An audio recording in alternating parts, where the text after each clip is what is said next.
Drafting a speech. Prepare a speech to be delivered in your school assembly. The topic given to you is, nothing is more important than self-study. You may use the following points. Learn more efficiently. Learn at your own pace encourages curiosity, boosts self-esteem of students.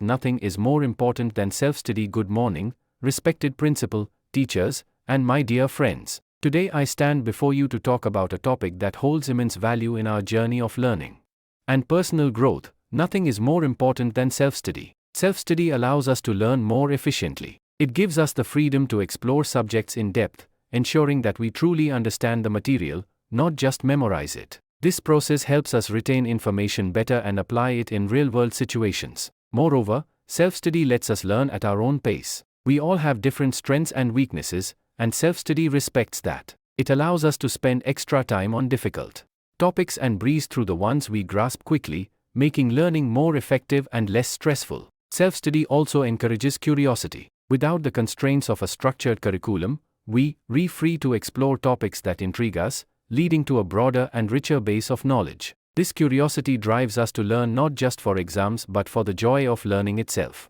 Finally, engaging in self-study boosts our self-esteem. Successfully mastering a concept on our own can be incredibly empowering. It teaches us that we are capable of overcoming challenges independently, fostering a sense of confidence that extends beyond academics. In conclusion, self-study is not just an educational tool, it is a path to becoming more efficient learners, curious individuals, and confident achievers. Let us all make it a key part of our learning journey. Thank you.